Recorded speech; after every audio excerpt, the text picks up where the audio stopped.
Iran. Right. I hate the regime. So why in Iran. wouldn't you want it changing? I hate the mullahs. There are Armenians living in Iran right now who hate the mullahs. Okay, but regime change should not be spurred by the United States and Israel, which wants to install a puppet government on their behalf. And by the way, the Iranians know that. They know that. Polling indicates the vast majority of them want... In this video, Anna Kasparian joins the panel on Piers Morgan Uncensored.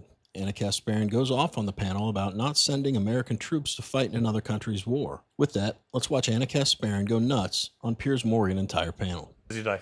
Thank you. Thanks for having me. Anna Kasparian, I mean, here's my sort of issue, I guess, with a lot of people on the left in relation to this story, is that you end up sounding like you're siding. Hang on one second, please. Please allow me to talk to different members of the panel. Is it that on the left you end up sounding like you're, shilling for a vile regime? The Iranian regime oppresses women. Well, hang on. Let me hang on.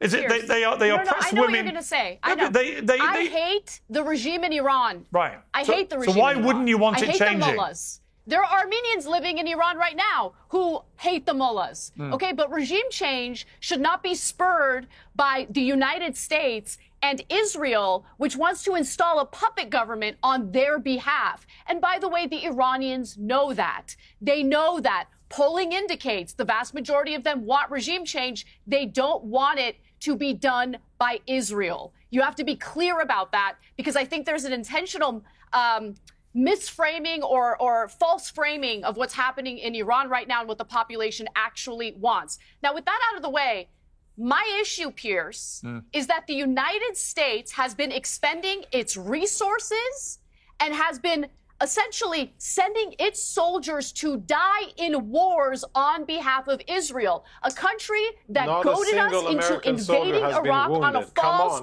pretense of weapons of mass destruction. 4,000 of our soldiers died in Iraq. You didn't send a single IDF soldier. Not one IDF soldier was sent to Iraq. Our soldiers died on your behalf, Conricus, on your country's behalf. Not at all. And I'm sick of it. I'm sick of it. You guys are committing a genocide right now, yet you're a nuclear power that's not in the non-proliferation agreement. Why? Why is that? How come you guys get to play by completely different rules? You're genocidal. You're disgusting. The world sees you guys for what you are. You are the people of Israel. Let him answer. Hate the government of Israel. Let him You're answer. a genocidal government. You guys make me sick.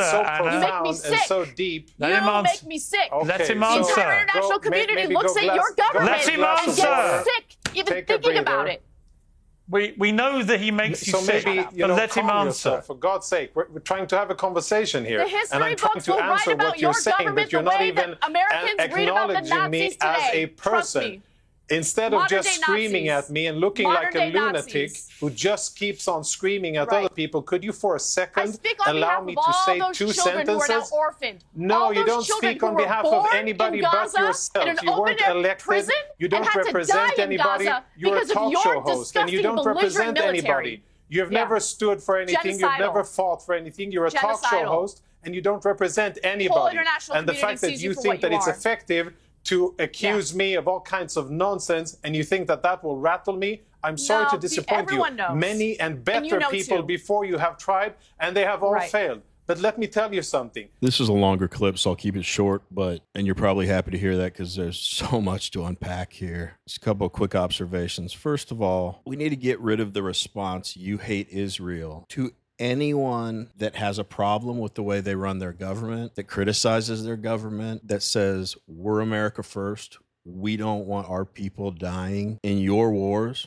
We have a long history and an insane national debt to prove the fact that every time we go into a quote unquote regime change war on someone else's behalf, I can't think of one positive outcome that comes close to outweighing the money spent and the American lives lost. And we're tired of it. So that's just one thing I'm tired of hearing and seeing. Anna's a little out of line here just with her tone and everything and getting too emotional for a political discussion. But I will say, if I'm taking her at face value of what she's saying, I think her passion is justified because it sounds like it's rooted in protecting American military lives. And I got to say, if there's anything that's worth being passionate about, that's very, very, very high on my list. So I can't fault her for that. Let's get back to it. Your hatred let me say is it so in a way showing. that you'll understand. Your The hatred international of community Israel looks is at people like blinding you, and they see You're not able to terrorists, okay? distinguish That's what they between see. different Terrorists. situations, You're a and you find terrorist. yourself supporting a genocidal Endless regime numbers just of out of children your burning slaughtered hatred at the towards hands of the Israel. IDF and the I Israeli think that government. is so compelling for question? people to see I how hate you the government of behave. Israel. Okay, don't all start talking, I otherwise I'm going despise to the literally government give of up. Israel. All right, let me Despise just it. look. Let me And go. I feel bad for the people of Let Israel who are me now under go threat back, if because I of the may, to belligerence of your Kaveh. government Let me ask and Kaveh military. this question.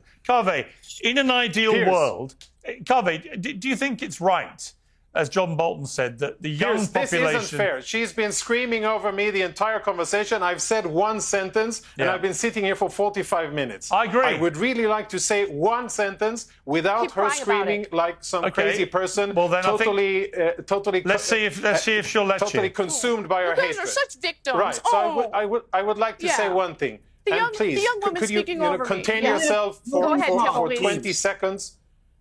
Could you contain yourself for 20 seconds, please? ahead. Like, you've been screaming and ranting all over this debate, and it's not meaningful. People don't hear I what you can't say. have They a don't hear visceral me. reaction to Nobody people makes like sense you. of it. Sorry. So Please please let him talk. do me a favor, and allow me at least to say two sentences. The Iranian regime now is struggling like any dictatorship with a new and dynamic situation.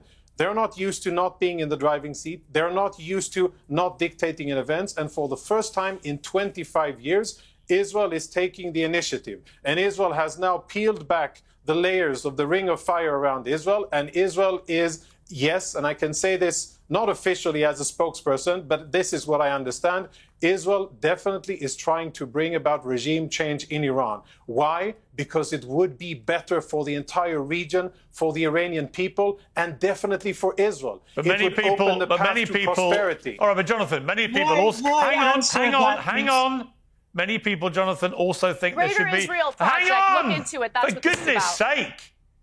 Many people, Jonathan, also think there should be regime change in Israel because of what it's been doing in Gaza. So there's a lot of talk Well, of that's regime called change elections, generally. Piers. Yeah, well, okay, but Yeah, but that's called elections. Sure. And I have many friends. I have friends and family who feel the same way, and I have others who feel differently. And luckily for Israel, luckily for us who live here, and luckily for the 2 million Arabs who live in Israel, Israel is a democracy, and we get to vote, and we get to vote what we like. Currently, we have a government who I think is definitely should be criticized for many things and how it has managed those situations since October 7. But I think the government and the Prime Minister has done a very brave and That's good a thing for the long future rant. of the region Okay. in attacking Iran. okay, let me give the final word to our Iranian guest. Over If you like watching videos like this one, like and subscribe. We'd really appreciate it. Let's get back to the video. to you, Kaveh, for your final word here.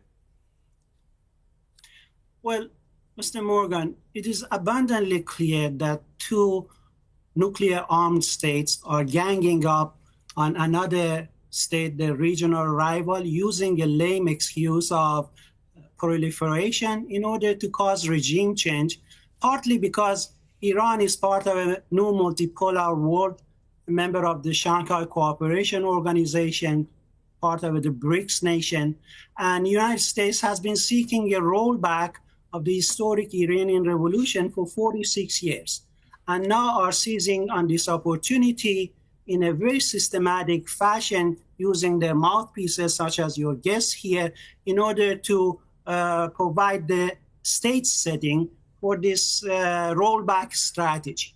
And all these spinners like the warmonger, who Mr. Trump himself labeled as a warmonger, who didn't like a war that, didn't start in the world, is not. So I think if you watch this and you just listen at face value, the guy who was talking on behalf of Israel sounded very reasonable. Kind of talked about what a threat Iran has been. They've been a threat for a long time, but impossible to neutralize. And with the current strikes and the U.S. help, I don't think anyone disagrees that Iran is now really weakened. However, and I'm just talking about representatives of the Israeli government or proxies talking on their behalf. When I say, I don't know what to believe, though, when I hear Israeli government officials talk, because Netanyahu said for 20 plus years that Iran's a week away from nuclear weapon. I'd never accuse anyone of lying, but someone's going to have to help me understand. Has he been wrong that however many times he said that and it was just a mistake, or is he being dishonest? So I just don't know what to believe from Israeli government officials. And then the Iran guy is just like this sad little lonely guy in the corner. Anything he says, no one takes it seriously. When he starts off his spiel with 2 nuclear armed countries are ganging up on a smaller country, he's making it sound like they're a defenseless 12-year-old girl and the U.S. and Israel coming down on them. You notice he didn't mention Iran's behavior and that they want to kill all Americans and kill everyone in Israel. So let's wrap it up. Cheering Mr. Trump because Mr. Trump is implementing his script for regime change in Iran.